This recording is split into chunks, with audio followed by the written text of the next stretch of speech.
Saturday's Cotton Bowl game with Oklahoma was as hard-fought a game as I think I've ever been around. It was a lot like last year's in that it was a real battle, but unlike last year's, the defenses in the kicking game were much more involved this year than they were in last year's game. It was about as opposite of the 45-35 game as you could possibly have. But I'm really proud of our guys that they found a way to win, and they seem to be doing that each week. That game was one that we had a tremendous amount of pressure on us. OU coming in with 2 losses, and a lot of people thought we would just line up and win, and I was proud of the guys that they hung in there and kept fighting.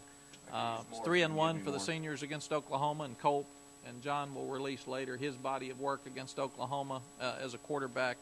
But I thought he did a tremendous job of managing some tough times on Saturday again. Colt's 5 wins away from being the winningest quarterback in the history of college football. With one more win, he ties Peyton Manning, who he was honored to have on the sideline on Saturday to watch him play, because both Sam Bradford and Colt were in Peyton's camp this summer, and he just wanted to come out and watch them play. 6-0, number 3 in the BCS, 3-0 in the Big 12 Conference to start is exciting for us. Defense holding Oklahoma to minus 16 yards rushing is very impressive. We have been concerned about stopping the run throughout the year. We kept saying we weren't sure Oklahoma can run the ball. So for back-to-back games against Oklahoma and Colorado, our run defense has been pretty good. Oklahoma was averaging 187 yards rushing per game coming in. Defense has forced 19 turnovers this season. Last year, we forced 16 for the year. So this is a huge change, and it was one of our real emphasis coming into the season, and we're proud that our defense is forcing so many turnovers. In fact, the defense did not let OU in Texas territory the last 4 drives of the game, which was key. They stood up at key times. Over the last 2 years, we've outrushed OU by 271 yards. So I was really, really proud of our running game on Saturday. We actually gained 189 yards. We had 4 sacks. But proud of the fact that we were able to line up and run the ball like we did, and as the same, our defense lined up and stopped the run. This weekend, and we still have a lot of things to fix.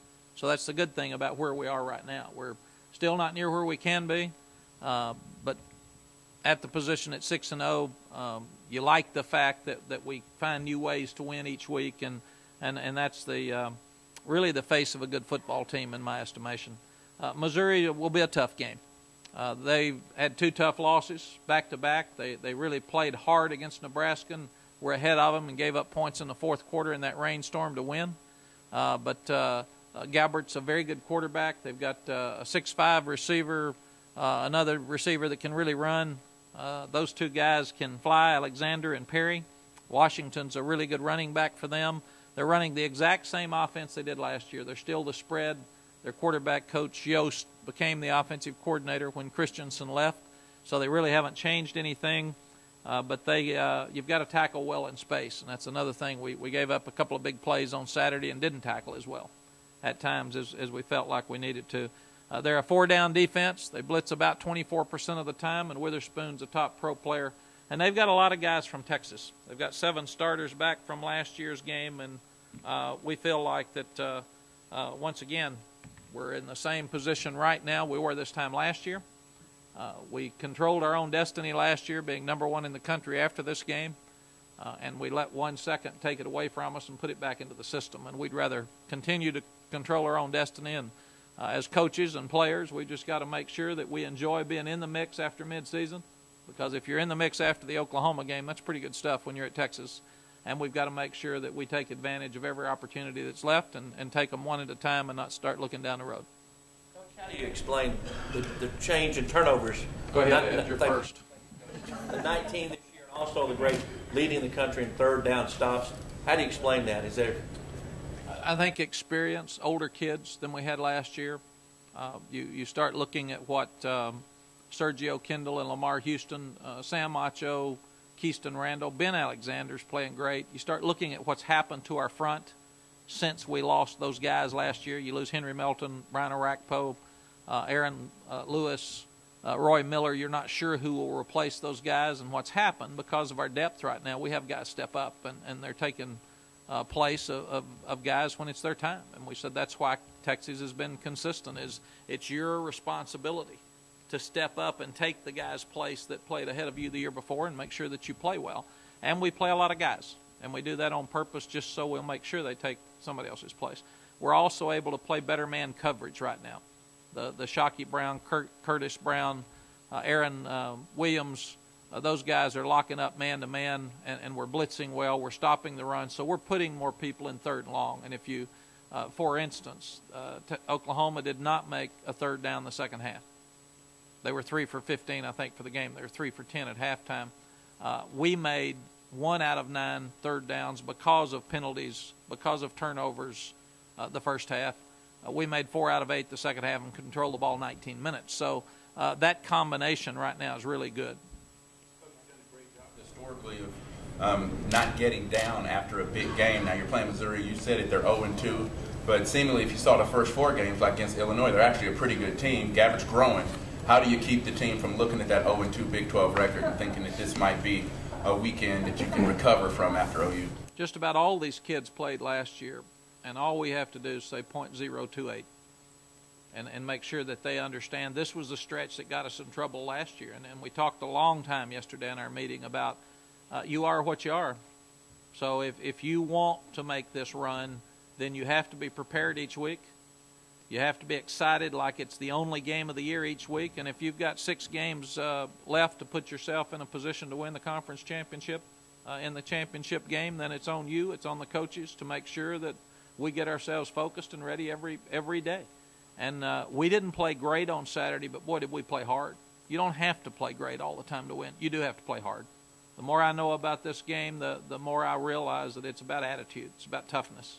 It's about hanging in there and playing hard and finding a way to win and being confident. And that's what these kids and our coaches, along with myself, have to do.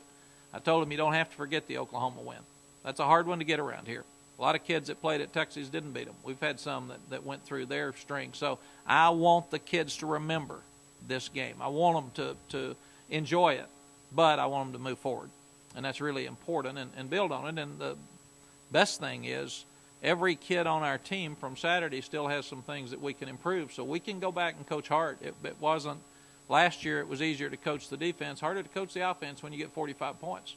Offense will have their attention today. You're 11-0 the week after OU here. How difficult is that to get the guys back right mentally? I really feel like the week before and the week after are the hardest coaching jobs that you have. We're around midterms. Upsets happen at midseason, and that game is just unbelievable. There's so many banged-up kids for both teams.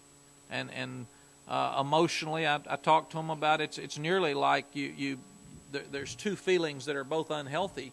Right after you get through, you feel pretty good about yourself when you've won that game, so you can be a little complacent and say, this is pretty cool. We're okay, you know. And Missouri's watching that same game. They're mad at you, or you can come back and really have a little bit of depression because you were on such a high getting excited about that game that you come back now and say, well, gosh, I'm relieved. We're through with that game. It's just so big. And both of those are really, really dangerous. So what we did is said, we're going back to work. We're going to have a physical practice tomorrow. We're getting right back to work. What we saw is beating Oklahoma means nothing unless you finish it right. And that's what we want to do this year that we didn't do last year. Satisfaction of Better looking. I know. Coach, last year around this time, y'all became the #1 team in the nation. When you talk about being 3 in the BCS, do you like it that maybe the pressure isn't there to be the top team? Well, the pressure is there being number 3 because everybody says to every one of our kids that they see, unless you win them all, you're not going to have a chance to get what you want. What we want is for them to try to enjoy the ride. Well, what a wonderful time that these kids are giving us as fans, you as media, our administration. This is fun. 2 years in a row they've been in the mix after midseason. 2 years in a row they've beaten Oklahoma to jumpstart. They're right in the first BCS polls that come out. And there is pressure, regardless of whether you're 1 or 3. And I don't think the kids feel like there's any difference because they know that it changes. And they know it changes per week. So I think they feel like if you're in the top 2, 3, or 4, it's okay.